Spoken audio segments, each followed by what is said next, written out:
बहू ने की सास की हत्या।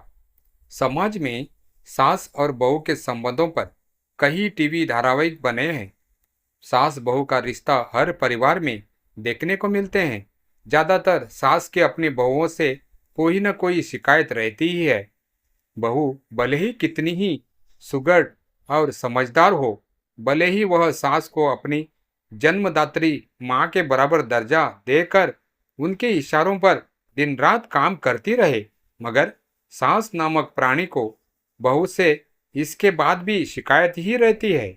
कुछ ही सास होती है जो बहू को बेटी समझकर लाड़ प्यार से रखती है, वरना तो अधिकांश सास अपनी बहू के काम में कोई न कोई मीन मेख निकालती रहती है।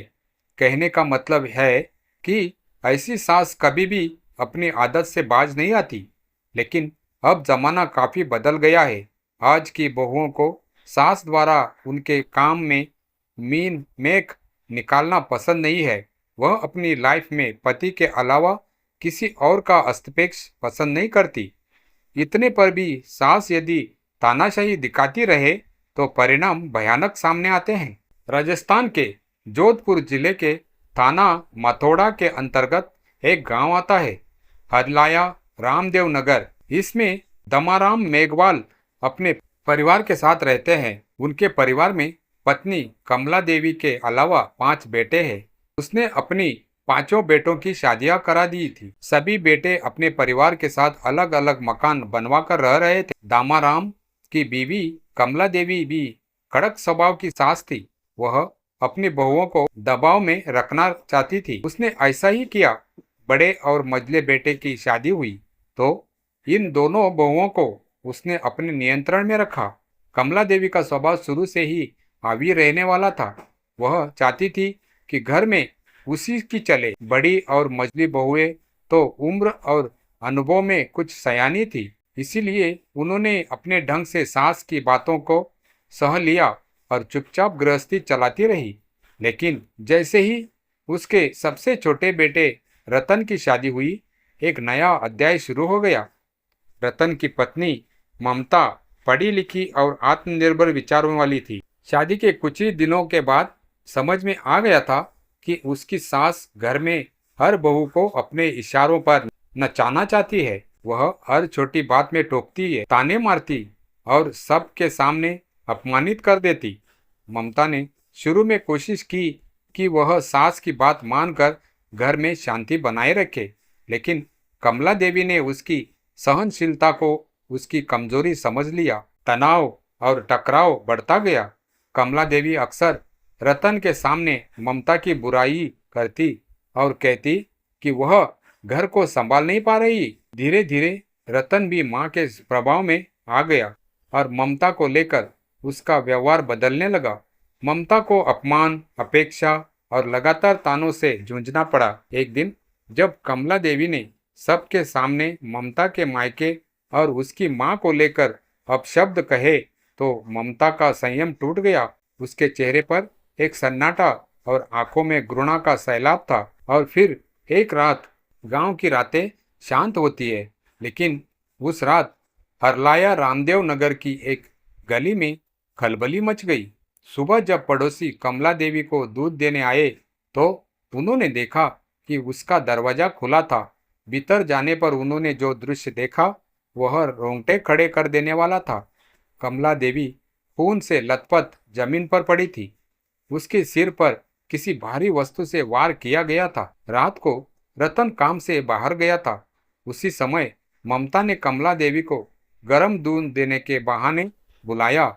जब कमला देवी रसोई में आई, ममता पहले से रखे लोहे के तवे को उठाकर उस पर ताबड़तोड़ वार करने लगी। गुस्से और नफरत ने उस पर ऐसा काबू पाया कि जब तक कमला देवी की सांसें थम न गई, उसने वार करना नहीं छोड़ा। पुलिस आई, जांच शुरू हुई। दरवाजे पर कोई जबरदस्ती का निशान नहीं था, मतलब कातिल घर का ही था। संदेह की सुई सीधी ममता पर गई। पूछताछ में पहले तो ममता ने खुद को निर्दोष बताया, लेकिन जब पुलिस ने सख्ती दिखाई तो मोबाइल डेटा, कॉल रिकॉर्डर और सीसीटीवी फुटेज खंगाले तो सच्चाई सामने आने लगी। पुलिस ने ममता को गिरफ्तार कर लिया कोर्ट में पेशी हुई। केस ने मीडिया का ध्यान भी खींचा। बहस छिड़ गई। क्या यह हत्या सास के अत्याचार का बदला थी या एक असहनशील बहू का क्रूर कदम? कुछ लोग ममता के पक्ष में बोले, उसने अपमान, घुटन और तानों से तंग आकर यह किया। लेकिन कानून हत्या को किसी भी हाल में सही नहीं ठहराता।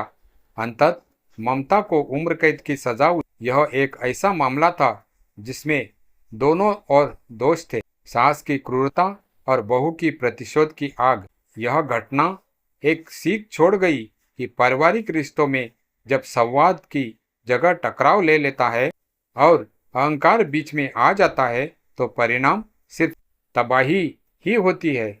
जेल में ममता हर दिन अपनी गलती को याद करके रातों को जागती थी। उसे अब यह समझ आने लगा था कि जो कदम उसने उठाया वह न केवल गलत था, बल्कि उसने अपने जीवन को, अपने पति रतन के जीवन को और पूरे परिवार की आत्मा को हमेशा के लिए जख्म दे दिया था।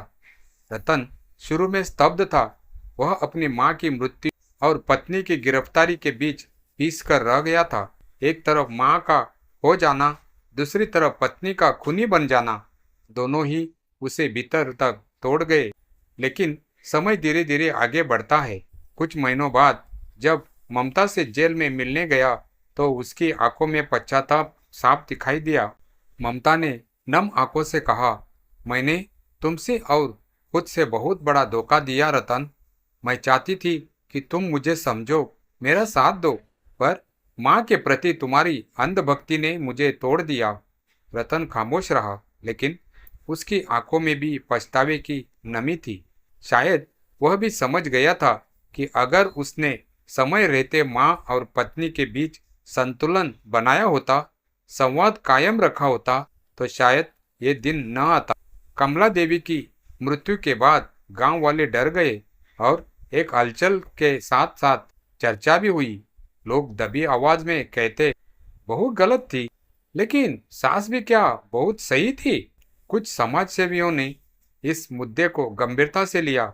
उन्होंने गांव में महिलाओं के बीच संवाद सत्र आयोजित करने शुरू किए, जहां सास बहू दोनों को बुलाया जाता और रिश्तों की गरिमा, सीमाओं और समझदारी पर चर्चा होती। एक एनजीओ की कार्यकर्ता कविता शर्मा ने कहा, हमारी संस्कृति में बहू से उम्मीद की जाती है कि वह घर को जोड़े, लेकिन जब हर दिन उसे तोड़ा जाए, ताना मारा जाए, तो क्या वह एक दिन नहीं टूटेगी? इस विचार ने गांव कई सासों को सोचने पर मजबूर कर दिया। अगर कमला देवी थोड़ा सा अपनापन दिखाती, अगर ममता थोड़ा और धैर्य रखती, अगर रतन ने समय पर सही पक्ष चुना होता, शायद ये खून की कहानी एक बदलाव की कहानी बन सकती थी। लेकिन अब यह कहानी है एक सबक की कि परिवार में सत्ता नहीं, संवाद जरूरी है, वर्चस्व नहीं, समझ जरूरी है, और सबसे जरूरी है इंसानियत।